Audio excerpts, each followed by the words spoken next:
Prabowo dapat gelar Presiden Omong-omong. Ex-penyidik KPK sebut Prabowo khianati penegakan hukum. Saya mendukung undang-undang perampasan aset. Saya mendukung.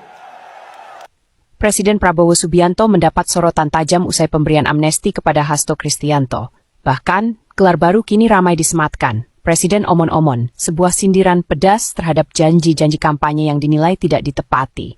Langkah kontroversial Prabowo itu dinilai sebagai bentuk pengkhianatan terhadap komitmen penegakan hukum, terutama pemberantasan korupsi. Ketua IM 57 Plus Institut Lakso Anindito, mantan penyidik KPK, mengecam keras langkah ini. Mirisnya, di tengah upaya penegakan hukum, Presiden justru memilih membebaskan terpidana korupsi, ungkap Lakso. Seperti diketahui, Hasto divonis 3,5 tahun penjara atas suap kepada eks-komisioner KPU Wahyu Setiawan dalam kasus Harun Masiku. Namun lewat restu DPR RI, Prabowo memberikan amnesti, membebaskan Hasto dari hukuman. Lakso memperingatkan langkah ini bisa jadi presiden buruk dan melemahkan kepercayaan publik terhadap sistem hukum. Bukan hanya itu, rakyat juga dibuat resah oleh kebijakan lain, dari rencana pemblokiran rekening yang menganggur hingga penyitaan lahan HGB dan HJU yang tak produktif selama 2 tahun. Di media sosial, gelar Presiden Omong-omong kian viral, simbol kekecewaan terhadap janji kampanye yang dianggap hanya omong-omong. Apakah ini tanda awal kemunduran penegakan hukum? Atau ada kompromi politik demi kekuasaan baru? Rakyat hanya bisa bertanya, mana janji perampasan aset koruptor yang dulu dielu-elukan? Saudara-saudara, dalam rangka juga pemberantasan korupsi, saya mendukung undang-undang perampasan aset. Saya mendukung. Bagaimana menurut pendapat kalian? Apakah Anda juga kecewa dengan kebijakan Presiden Prabowo? Kalau saya sih, kecewa banget. Jujur, kalau nggak ada Gibran, saya nggak akan milih Prabowo.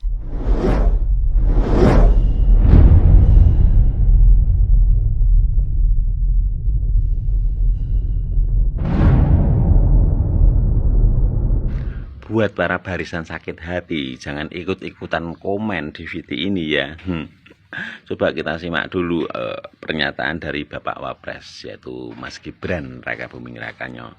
Dan amnesti untuk Tom Lembong dan Pak Hasto dari pemerintah. Saya meyakini apapun yang sudah diputuskan oleh Bapak Presiden itu pasti sudah dikalkulasi secara matang. Apalagi ini menjelang perayaan 17 Agustus, saya kira ini momen yang baik untuk merajut tali persaudaraan antar sesama anak bangsa. Nah, emang bener, tapi kebanyakan peraturan kita pusing sendiri. Negara ini sudah kebanyakan peraturan. Dan negara kita ini bukan negara peraturan. Semua diatur, malah kita kejerat sendiri.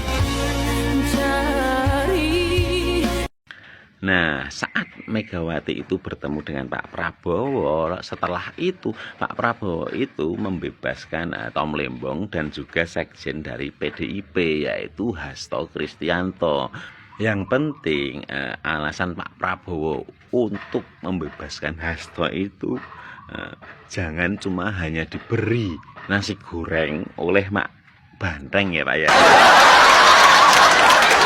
Kemarin katanya PDI mau oposisi, dan setelah Hasto ditetapkan sebagai tersangka, nah PDI ini merapat. Megawati menyuruh para kader-kadernya untuk mendukung pemerintahan Prabowo Gibran. Nah, sekarang yang oposisi jadi siapa? Rakyat Indonesia yang oposisi. Angel. Tapi kalau menurut saya itu kurang adil, Pak. Pak Prabowo yang katanya kemarin waktu pidato itu akan mengejar koruptor sampai Antartika. Tapi ini Tom Lembong dan juga Hasto Kristianto dalam kasus korupsi impor gula dan juga suap, malah Bapak bebasin. Ini nggak adil, Pak. Harusnya semua koruptor-koruptor yang ada di tahanan sekarang ini, mereka itu bebasin aja semuanya, Pak.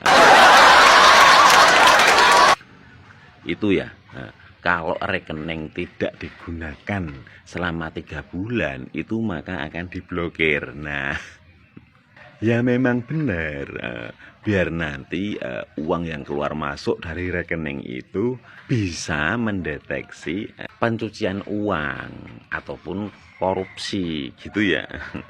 Tapi kalau ngomongnya di depan, kan lebih pinter malingnya, Pak. Lebih pinter yang korupsi. Jadi kalau bisa yang dibekukan itu, yang tabungannya itu nilainya di atas 1 miliar. Jadi mendingan kembali ke zaman dulu aja ya. Nyimpen duit nggak perlu di bank, taruh aja di bawah kasur, pasti malah aman. Lah. Terus tanah-tanah yang kosong akan disita negara. Nah, semisalnya ada rakyat itu yang punya tanah hanya 100 meter, itu pun warisan dari orang tuanya dan belum bisa mendirikan rumah, apakah juga itu akan disita, Pak?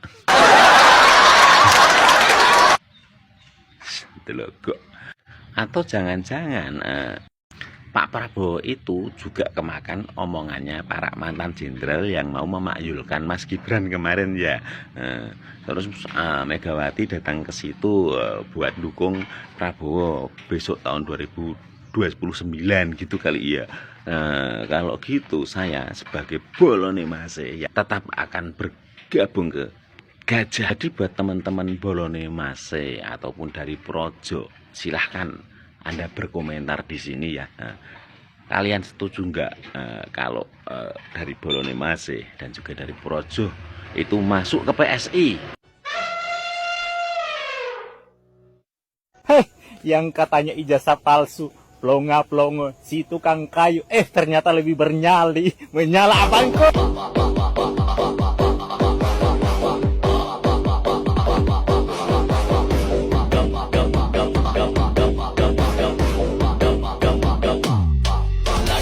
Buat bolone Mase dan juga Projo, silahkan komen di sini ya. Nganggo ndelogo ora ya? Gak usah ya. Hei koruptor-koruptor, jangan kau lari, jangan kau sembunyi, ke Antartika pun akan ku kejar. Walah yo.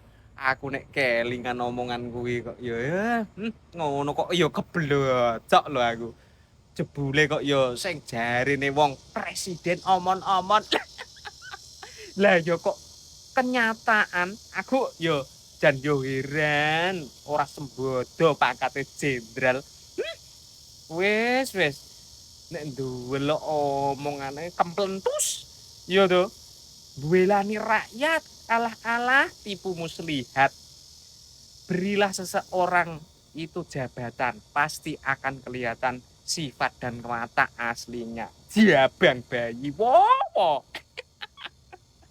Halah, ora sembodo karo janji-janjimu waktu kampanye. Nalika jaman semono dodol omongane tim sese iki kok ya mewedu empuk. Tapi setelah jadi presiden ala dalah, hanya di zaman Prabowo pejabat dan elit-elit ini semakin merajalela menindas rakyatnya. Tidak ada kebijakan satupun yang pro akan kepentingan rakyat. Termasuk kayak janji-janji ini yang arep ngekei lapangan pekerjaan lah, 19 juta lapangan pekerjaan. Makan siang gratis iki lho ning desaku yo ngono. Ya to. Terus memberantas korupsi. Omon-omon. Jabang bayi. Gelo aku, gelo. SP 70 tahun yang lalu di ruangan ini mencatat satu sejarah luar biasa bagi peradaban dunia. Karena di sini muncul satu gerakan, yaitu gerakan non-blok yang tidak ikut blok barat dan blok timur, tidak ke sekuler dan juga tidak ke sosialis komunis. Ini adalah gerakan non-blok, akhirnya konferensi Asia Afrika. Begitu hebatnya Indonesia menjadi motor dari gerakan non-blok. Pertanyaannya, kenapa sekarang 1 Agustus ini dapat informasi kalau Ambalat itu akan dikerjani bareng-bareng? Itu teritorial mana, Bolo? Katanya Indonesia 1 jengkal pun tidak akan kita lepaskan. Gimana spiritnya gerakan non-blok? Colek Pak Presiden Jenderal Prabowo. Saya tak coba duduk ini untuk pesertanya.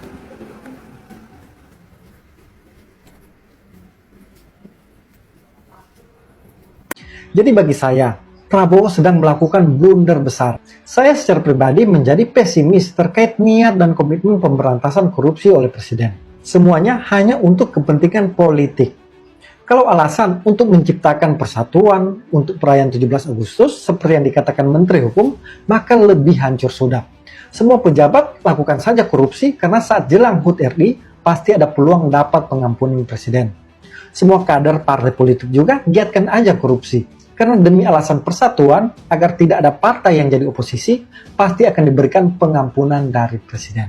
Di satu sisi, amnesti Hasto ini juga menunjukkan terang-terangan intervensi politik dari Prabowo. Karena Prabowo sebagai presiden adalah jabatan politik. Amnesti adalah keputusan politik, bukan keputusan hukum. Prabowo juga dengan tidak sadar atau mungkin sadar sedang melakukan pelemahan kepada KPK. Karena KPK sudah bersusah payah menghadirkan bukti dan saksi yang terang menyatakan keterlibatan Hasto, yang membantu Harun Masiku dan turut terlibat dalam penyuapan. Semangat awal bahwa KPK akan bangkit sepertinya malah mendapatkan pelemahan. Dan pelemahan itu datang dari seorang presiden. Jadi bagi saya, kasus Harun Masiku ini sudah selamat jalan. Kotak Pandora yang diharapkan membuka kasus lain yang lebih besar dari kasus Hasto dan Harun Masiku tertutup sudah.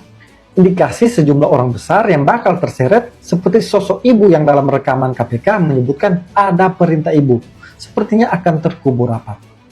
Kita jangan berharap lagi kasus Harun Masiku ini akan selesai. Jangan berharap lagi Harun Masiku akan tertangkap, atau mungkin dia sudah almarhum. Jangan berharap juga sosok ibu itu akan terungkap. Dan jangan berharap dugaan kasus besar di baliknya akan terbuka. Saya sekarang menjadi pesimis dengan pemerintah saat ini dalam hal pemberantasan korupsi tanpa pandang bulu. Bagi saya, bukan soal siapa yang mengusulkan. Intinya sebagai presiden, Prabowo harus paham juga bahwa narapidana korupsi tidak boleh diberikan pengampunan atau amnesti. Novel menyimpulkan, klaim komitmen pemberantasan korupsi yang sering digaungkan Prabowo adalah omong kosong belaka. Saya juga mau menyorot DPR. Bagi saya, DPR memang bukan perwakilan rakyat, tapi perwakilan ketua partai politik. Karena kebijakan dan keberpihakan DPR bukan kepada rakyat, tetapi kepada kepentingan politik tertentu. Lihat saja, undang-undang atau RUU perampasan aset yang sangat penting untuk menguatkan perlawanan kepada koruptor atau korupsi, malah tidak kunjung dibahas dan disahkan. Tapi malah pengampunan untuk terpidana korupsi dengan cepat disetujui. DPR hanya membutuhkan waktu beberapa jam untuk menyetujui permintaan Presiden terkait pemberian amnesti kepada Hasto Kristianto. Ini berita duka untuk pemberantasan korupsi. Ini juga berita duka untuk pendukung Prabowo